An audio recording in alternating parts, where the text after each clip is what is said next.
सहनाववतु सहनौ भुनक्तु सह वीर्यं करवावहै तेजस्विनावधीतमस्तु मा विद्विषावहै। ॐ शान्ति शान्ति शान्तिः।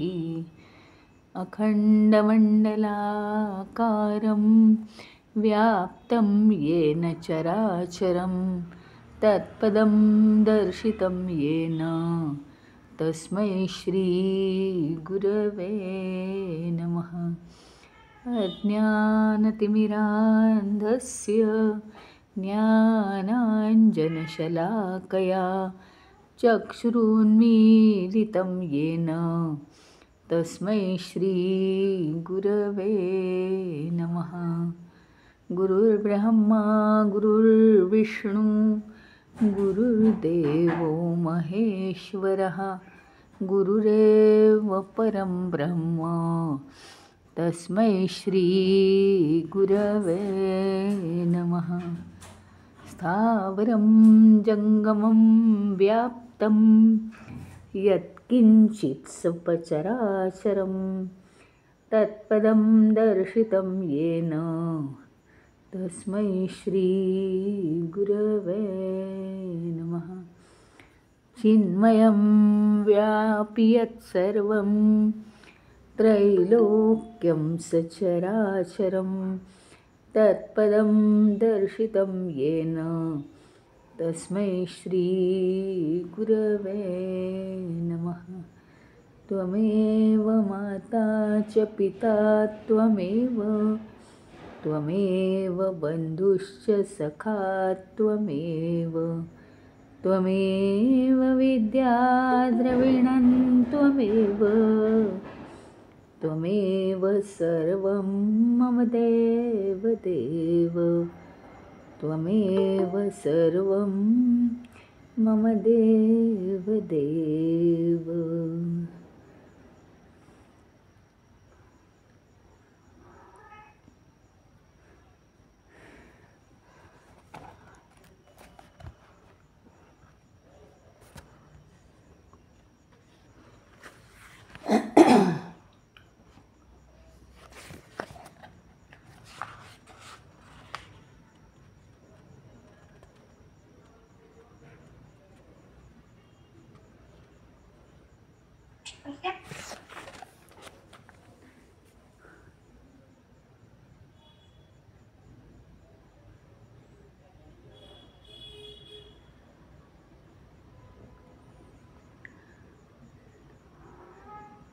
आपल्या ना दोन भूमिका असतात, ईश्वरी भूमिका आणि मानवी भूमिका अशी दोन व्यक्तिमत्व आहेत आपल्यामध्ये। तर मानवी भूमिका ही आपल्याला देह आहे म्हणून चालवायची आहे, पण मानवी भूमिका चालवताना आपण स्वतःला विसरतो का? म्हणजे आता मला असं म्हणायचं आहे की ज्यावेळी आपण कोण आहोत, इंजिनियर आहोत, डॉक्टर आहोत, वकील आहोत, शिक्षक आहोत, जे काय आहोत, त्याच्यासाठी आपण बाहेर जातो, कितीतरी वेगवेगळे रिलेशन्स असतात। तर मग काय आपण तेव्हा सगळ्या भूमिका करताना मी कोण हे विसरूनच जातो का? दिवसभर एवढ्या भूमिका करतो तेव्हा मी कोण आहे, म्हणजे इथपर्यंत आपण कधी विसरतो का? मी पुरुष आहे का स्त्री आहे, मग माझं नाव काय आहे, माझं घर कुठे, हे विसरतो का आपण? नाही, स्वतःला आपण कधीच विसरत नाही। त्याच्याप्रमाणे स्वतः म्हणजे मूळ ईश्वर आहोत आपण, हे आपण कसं काय विसरलो? तर जन्मानुजन्मांचे संस्कार, त्याच्यामुळे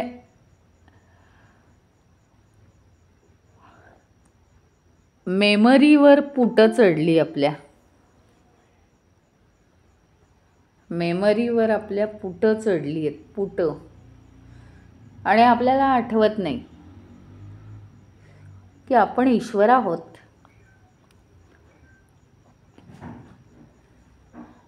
त्यामुळे काय करावं लागणार आहे माहिती का? काही दिवस अशी भूमिका करायला लागणार आहे की मी ईश्वर आहे. कारण आम्ही खरे आहोत ईश्वर, मूळ ईश्वर आहोत आम्ही, हे आम्ही विसरलो. मग काय? गुरु काय म्हणतात? तू आता असं कर की ईश्वर आहे अशी भूमिका कर. ती भूमिका करायला लागल्यानंतर आम्हाला एक दिवस रिअलाईज होईल की मी खरंच ईश्वर आहे. म्हणजे उदाहरणार्थ, एका नाटकामध्ये, वाईट भूमिकेचं सोडून द्या, एका ऋषींची भूमिका एक मुलगा करता करता करता करता तो ऋषी तुल्य वागायला लागला. हे कसं होतं? ती भूमिका करताना परिणाम झाला. असं होत नाही. म्हणजे रामाची भूमिका केल्यानंतर, रामाची भूमिका आपण जेव्हा एखादा मनुष्य करतो त्यावेळी ती भूमिका करून करून करून त्या रामाचे जे गुण आहेत अंतर्मनाला त्याच्या कुठेतरी आवडतात की नाही, आणि तो काय म्हणतो, तो स्वतःला विसरत नाही. तो काय खरा राम नाही आहे, आत्ता श्रीराम प्रभू नाही आहे तो. मग तो काय म्हणतो,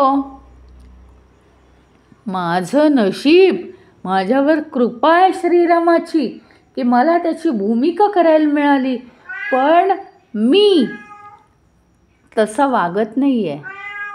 किती आदर्श आहे श्रीराम, तसाच आता मी वागणार आहे. इथं होतं काय माहिती का? भूमिका करता करता तसेच आपण व्हायला लागतो. हे कुठे अप्लाय करायचंय? मानवी भूमिका करताना मात्र आपण सतत आठवायचंय की हा मी नाही, केवळ ही भूमिका करावी लागते मला. पण दुसऱ्या साईडला ईश्वरी भूमिका नाही आहे ॲक्च्युली. आपण ईश्वरच आहोत, पण आम्ही विसरलो आहोत ना. म्हणून मग काय, सोळं नेसायचं आणि म्हणायचं मी ईश्वर आहे. ईश्वराच्या भूमिकेत जायचं. करता करता करता अरे मी तर खरा ईश्वरच आहे, ते रिअलाईज व्हायला लागेल आपल्याला. त्यात काही वेगळं वाटणार नाही. आणि काही दिवसांनी ही ईश्वराची भूमिका हा विषय निघून जाईल आणि आपण आपल्या खऱ्या पदाला पोहोचू.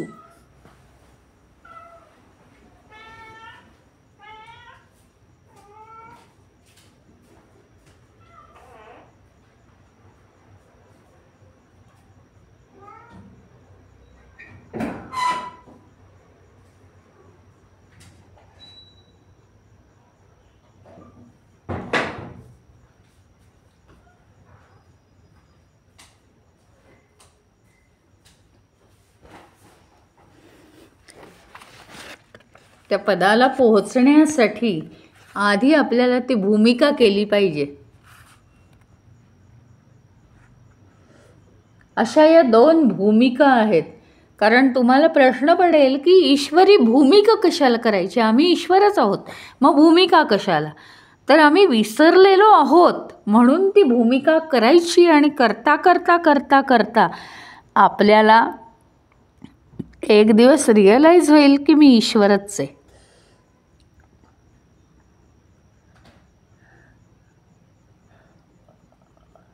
मानवी भूमिका करताना नेहमीच अपूर्णता, मरण. मरण म्हणजे काय? खरं मरण नाही हो.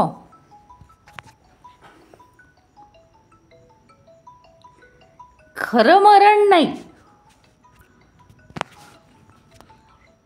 अपयश, अपमान, अपूर्णता, न मिळणं, ही सगळी मरणच आहेत. आणि त्याच्याही पलीकडे काय आहे?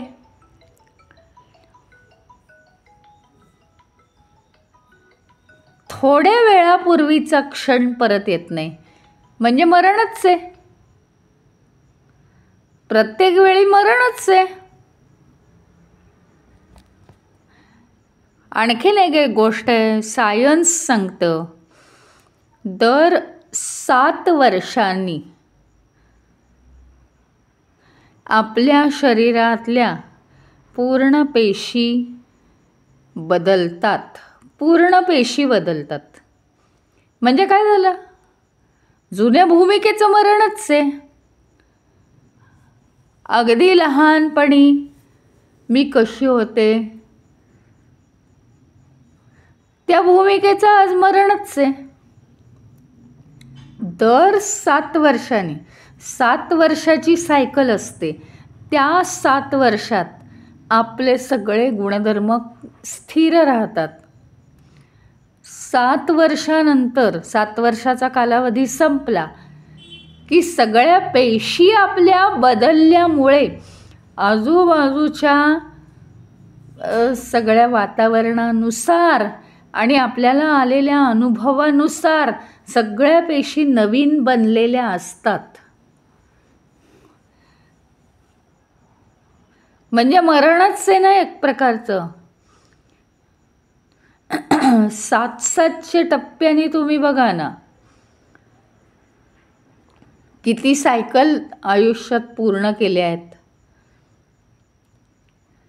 तेवढ्या वेळा आपल्यामध्ये काही बदल घडून आलेत. आजूबाजूच्या विश्वातले अनुभव घेऊन घेऊन ते बदल घडून आलेले आहेत.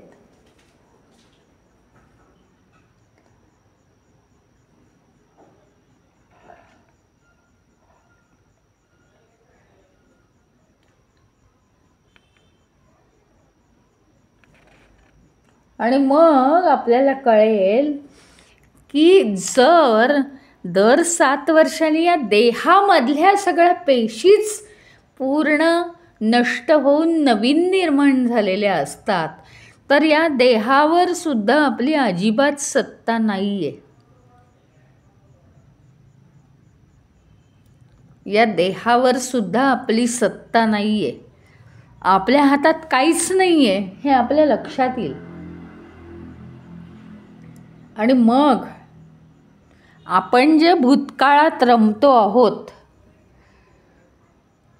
ते आपण रमणं बंद करू. कारण भूतकाळात राहिलेलं हे शरीरच आत्ता नाही आहे.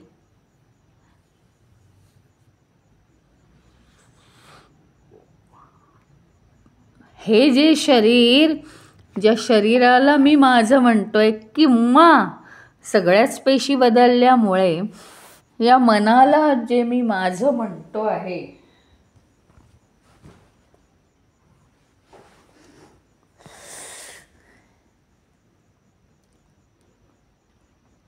मनाला जे मी माझं म्हणतो आहे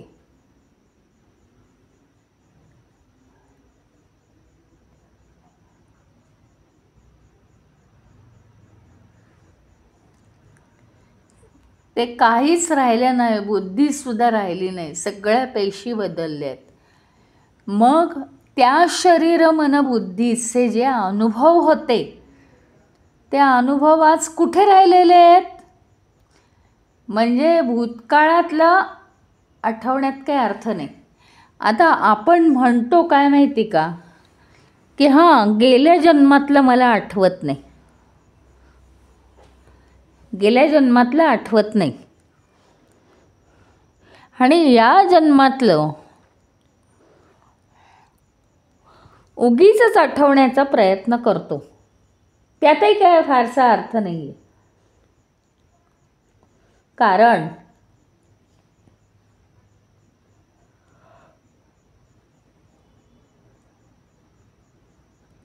या जन्मातलं जे आम्ही आठवत असतो ते ज्या देहाने, ज्या मनाने, ज्या बुद्धीने अनुभव घेतलेले असतात ते देह मन बुद्धी आत्ता अस्तित्वातच नाही आहेत.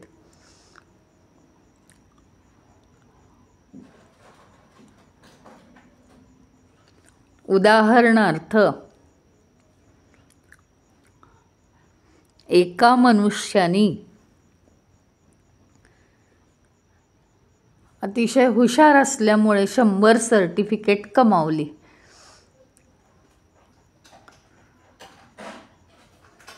नव्वद वर्षाचा झाला आणि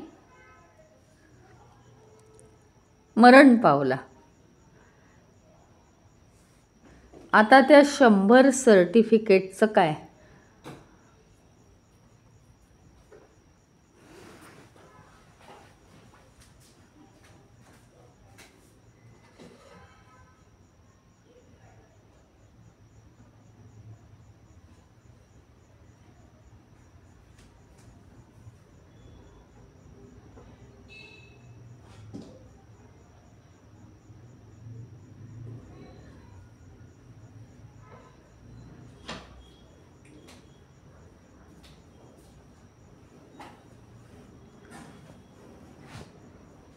कोणाला नोकरी मिळणार आहे का 100 ती सर्टिफिकेट दाखवून, की माझ्या वडिलांनी, माझ्या आजोबांनी ही सर्टिफिकेट मिळवली, आता मला नोकरी द्या?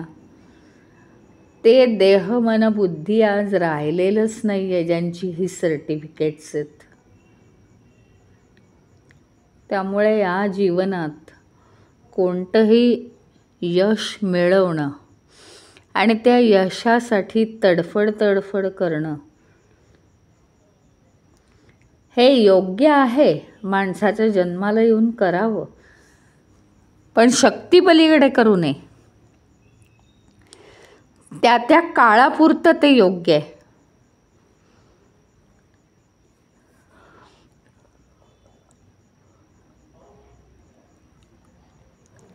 त्या पलीकडे नाही.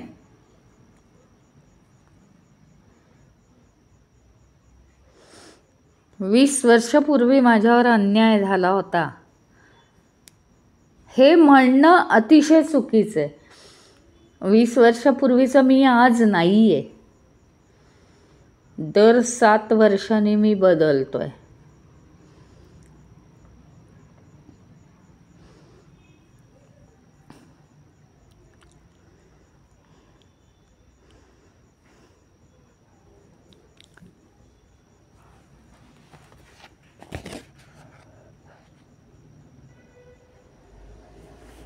त्याच्यामुळे भूतकाळाचा विचार करणं अतिशय अयोग्य आहे.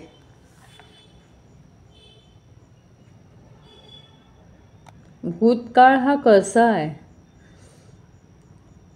गीतेच्या वेळी सांगितलं होतं, चिन्मयानंदांचं हे वाक्य आहे. भूतकाळ हा कसा आहे? मृत भूतकाळ. भूतकाळ हा कायम मृत झालेला असतो, तो आत्ता अस्तित्वात नाही आहे. आणि भविष्यकाळ हा कसा आहे? अजून जन्माला यायचं आहे. म्हणजे किती निरर्थक आपण वागत असतो. जे मृत झालेलं आहे आणि जे अजून जन्माला यायचं आहे, अशा दोन गोष्टींचा म्हणजे भूत आणि भविष्याचा विचार करत बसतो. आणि आत्ता सध्या माझ्या देह मन बुद्धीशी जे रिलेटेड आहे त्याचा विचार आम्ही कमी करतो.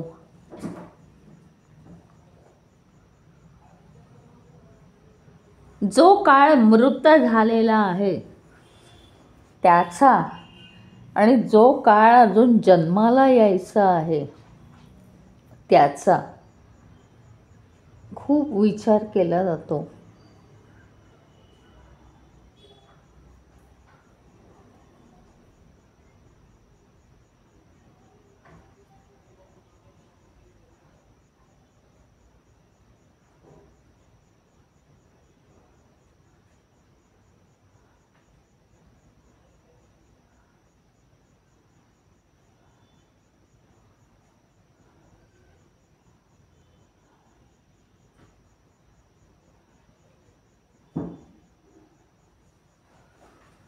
सगळं एक एक सायन्स आपल्या लक्षात आलं की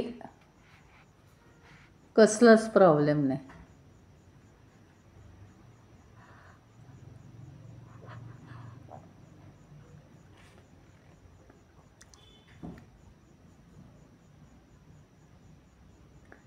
त्यामुळे ज्या देहाबद्दल आम्ही हे आपलेपणा बाळगतो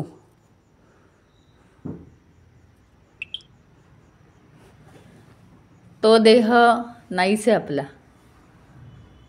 म्हणजे आपला नाही आहे म्हणजे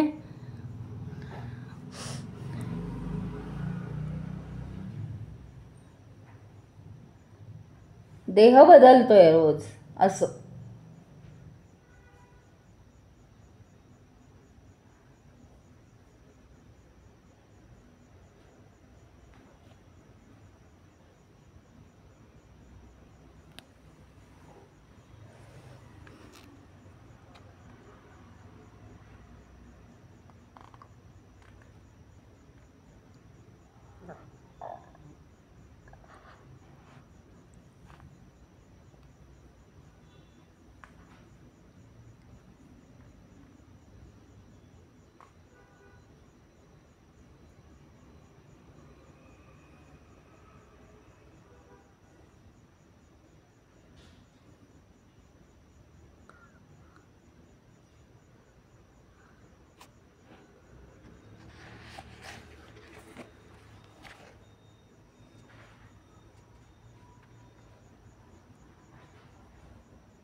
खरं तर काय आहे म्हणजे हे जर आपल्याला कळलं ना तर काय होणार आहे माहिती का?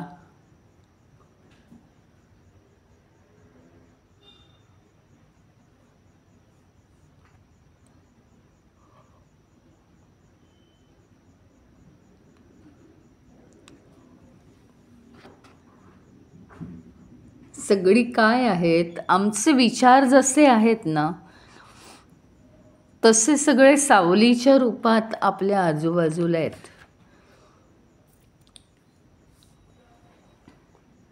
आमचे विचार फिक्स नाही आहेत. त्याच्यामुळे होतं काय आहे माहिती का? मला दुःख आलं, मला सुख आलं, मी ग्रेट आहे, मला दुःख आहे.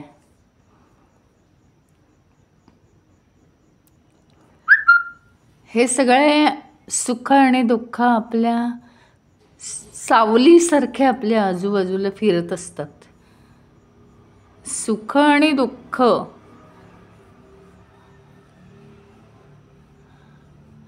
यांची सावली आमच्यावर पडत असते, आमच्या विचारांवर.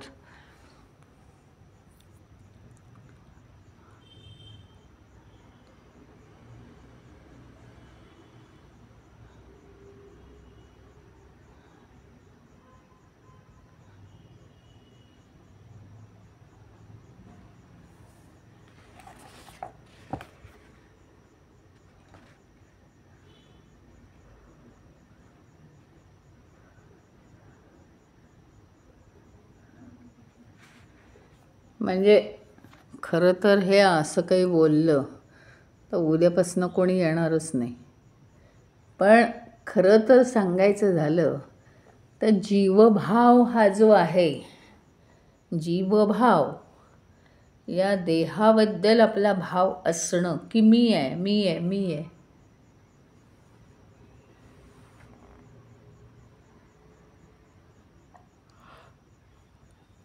हे स्वप्न आहे.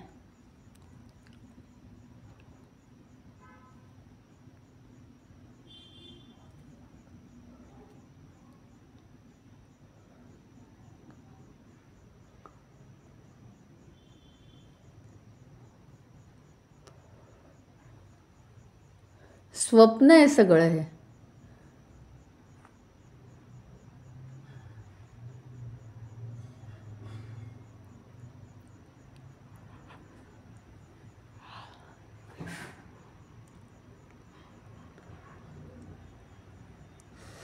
आपला फक्त अविचार आहे म्हणून जीवभाव आहे, नाही तर जीवभाव नाही आहे. फक्त मी आहे, बस. ईश्वर आहे.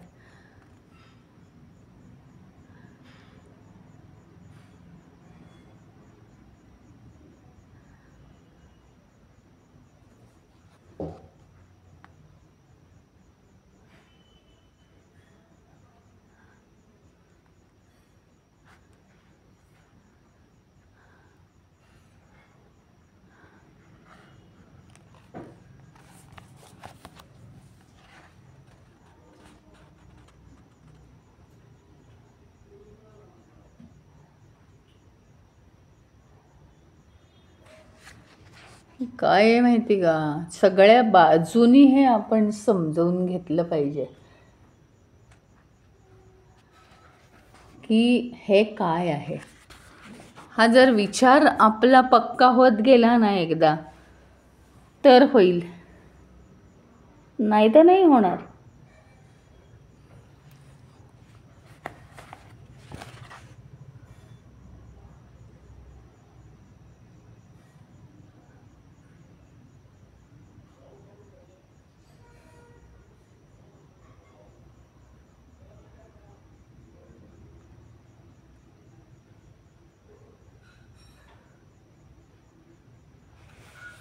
काय आहे माहिती आहे का,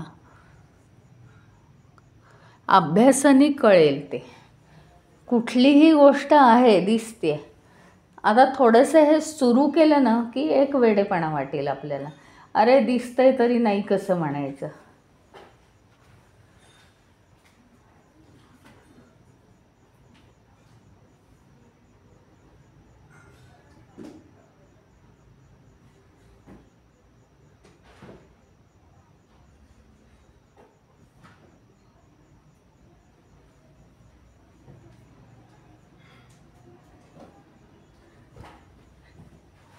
उदाहरणार्थ आपण जर म्हटलं, अभ्यासाची पद्धत आहे ही, हे पुस्तक आहे.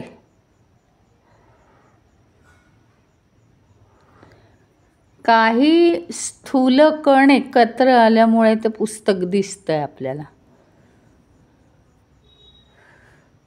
पण आपली दृष्टी जर सूक्ष्म सूक्ष्म सूक्ष्म होत गेली आणि त्या पुस्तकाचे अणू रेणू असतील, बारीक बारीक कण,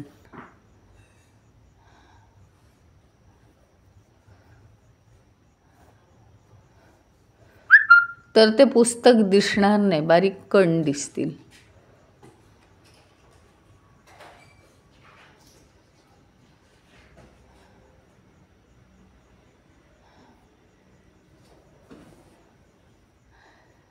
प्रत्येक ठिकाणी आपल्याला अणुरेणू पाहायची सवय पाहिजे किंवा भगवंताचं स्वरूप पाहण्याची सवय पाहिजे. म्हणजे आपल्याला जे जग आहे त्या जगातल्या वस्तू आणि व्यक्ती आकर्षित करणार नाहीत.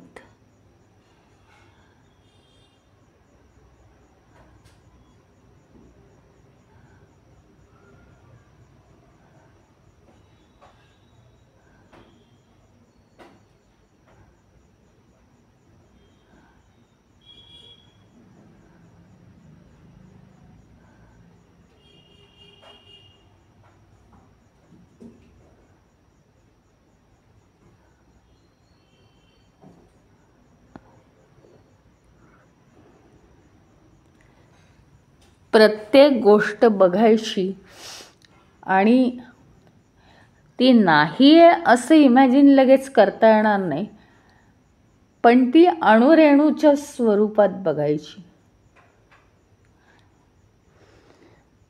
काहीही, एक कागद असेल आपल्या डोळ्यासमोर धरलेला आपण,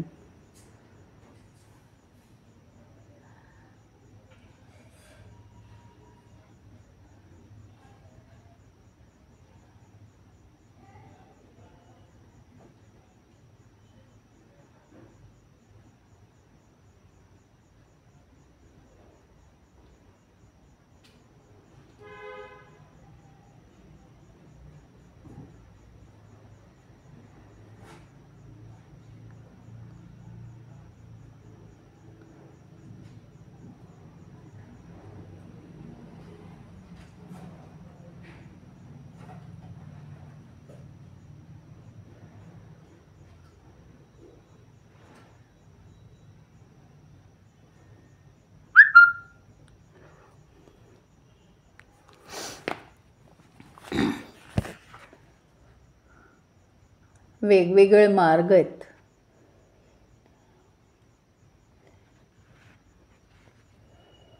खरं तर म्हणजे काय, आत्ता मी पहिल्यांदा सांगितलं की मानवी भूमिका आहे आणि ईश्वरी भूमिका आहे. तर ईश्वरच आहोत आपण, ईश्वरी भूमिका नाही आहे.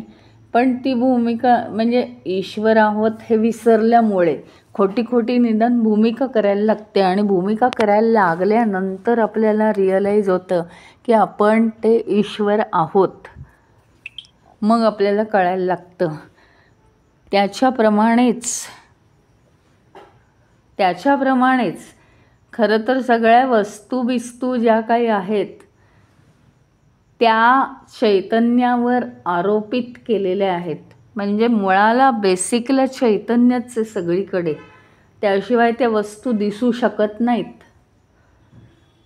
मुळाशी सत्य असल्यामुळे त्या वस्तू दिसत आहेत.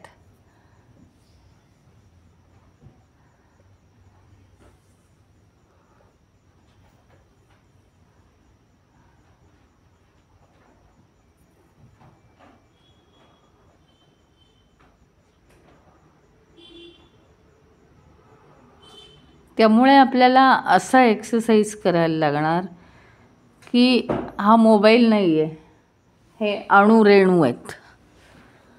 अणुरेणू बघावे लागतील त्याच्या ठिकाणी.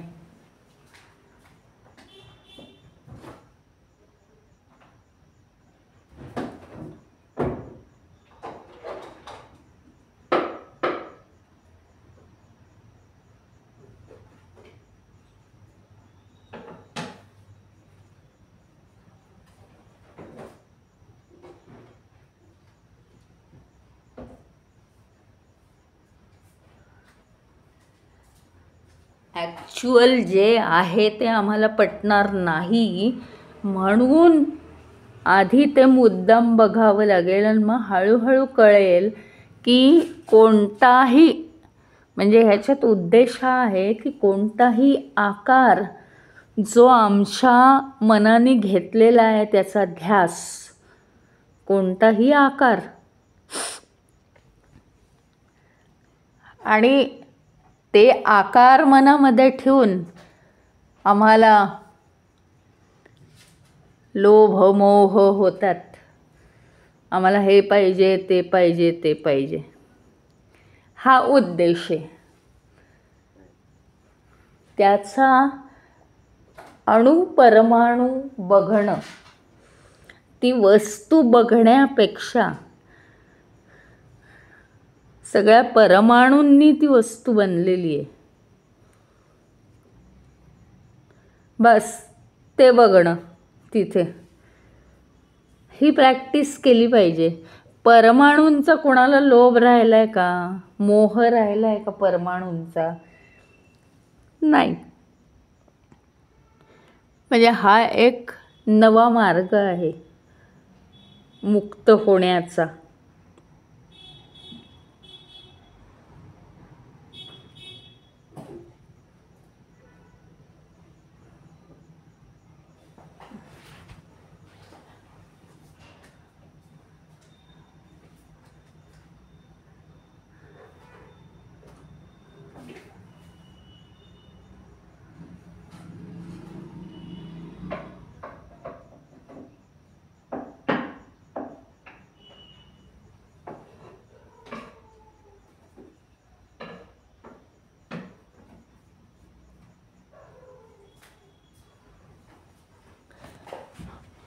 अशा विविध मार्गांनी, याला मेडिटेशनच म्हणायचं, आपण या विश्वापासून अलिप्त होण्याचा प्रयत्न करावा. त्याचं कारण आहे काय आहे माहिती आहे का? काटा कसा काढणार? दुसरा काटा घेतला, त्याने थोडंसं पोखरलं आणि दुसऱ्या काटाने हा काटा काढला आणि हा काटा निघाल्यानंतर दुसरा काटा फेकून दिला. हे कसं शक्य होतं आपल्याला? त्याच्यानुसार सगळं आमच्या कल्पनेनी हे विश्व उभं राहिलेलं आहे. आमच्या मनाच्या कल्पनेनी हे विश्व उभं राहिलेलं आहे.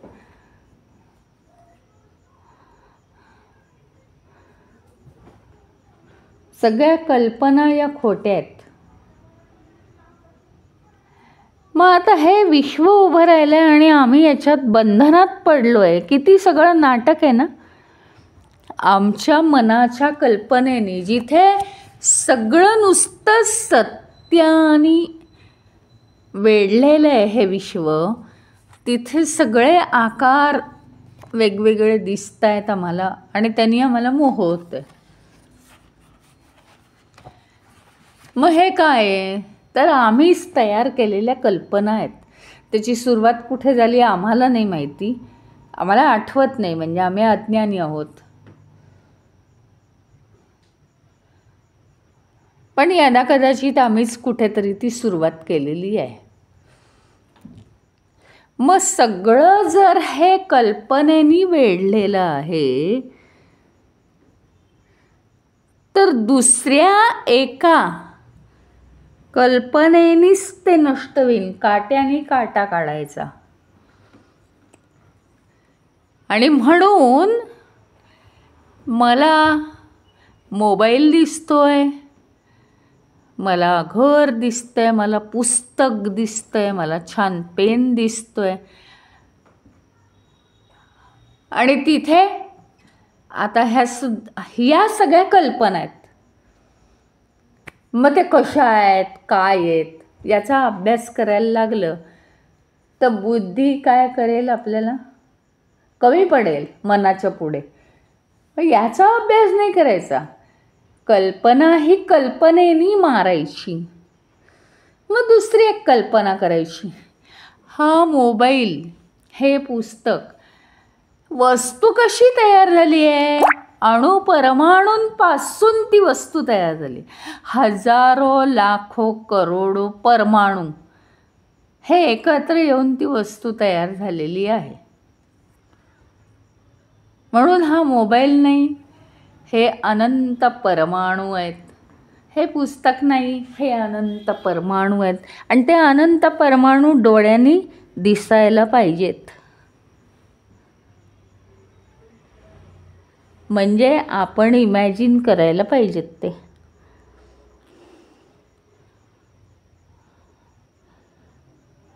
काही नसताना आपण कल्पना केल्या आहेत आणि सत्यावर आरोप केलेला आहे. आरोपित जग आहे हे सगळं.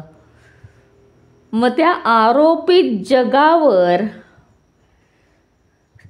सत्याच्या जवळ जाणारे जे गुणधर्म आहेत त्याचं आरोपण करावं.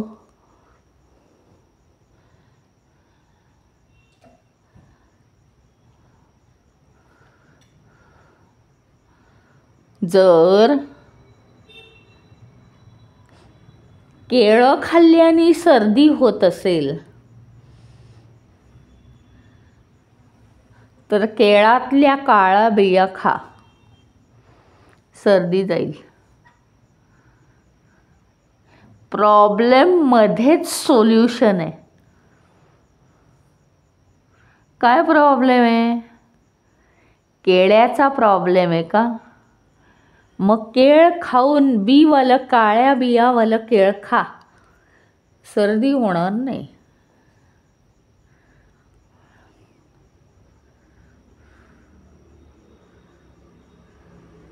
प्रॉब्लेममध्येच सोल्युशन आहे.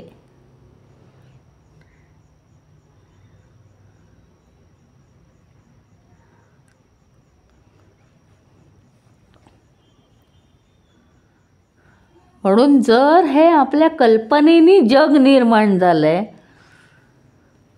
तर सुरुवातीला आता एक प्रकारे आपण अभ्यास केला की कल्पना काढून टाका सगळ्या मनातल्या, म्हणजे तुम्हाला सत्य दिसेल. पण इतके आम्ही ऑनेस्ट कुठले आहोत हो, इतके प्रामाणिक कुठले? कशा काय त्या कल्पना जाणार आमच्या? मग नका जाऊ देऊ. कल्पनेनी विश्व बनवलंय ना, कल्पनेनी तुम्ही सत्याकडे जा. सत्याबद्दलची कल्पना आहे ना, ती प्रत्येक कल्पनेच्या ठिकाणी सत्याबद्दलची कल्पना आणा, परमाणूविषयीची कल्पना आणा, म्हणजे या खोट्या कल्पना आधी निघून जातील. परमाणूविषयीची कल्पना आपल्याला मोह निर्माण करणारच नाही.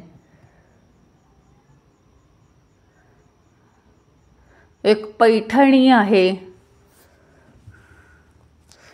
पैठणीचा रंग, रूप, सिल्क हे सगळं आकर्षित करतंय मला.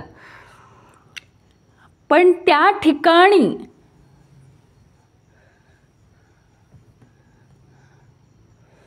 रंगहीन परमाणू आहेत असा विचार केला तर ते मला मोहात टाकेल का? पैठणी नाही आहे, परमाणूच भरलेले आहेत असं विचार केला तर मोहात नाही पडणार मी. ही एक अभ्यासाची वेगळी पद्धत आहे.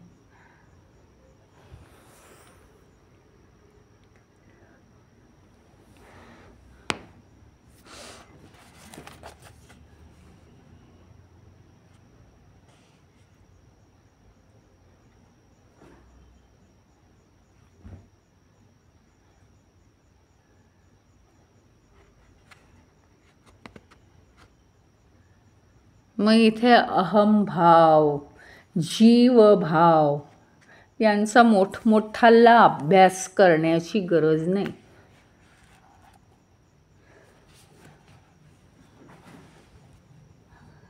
सुखदुःखांची सावली पडते नाही का आमच्यावर.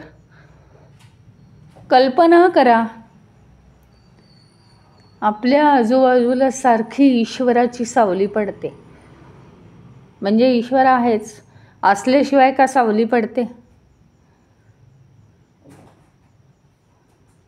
बस अशा सोप्या गोष्टीत एका कल्पनेने जे विश्व बनलेलं आहे ते नष्ट करण्यासाठी आपण आधी दुसरी कल्पना सत्याच्या जवळ नेणारी ती आपण हे करू, अंमलात आणू,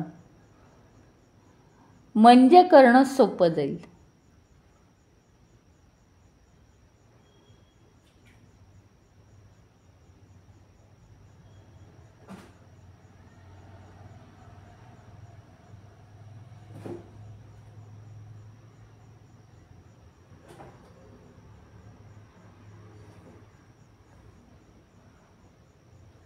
थांबूया आज.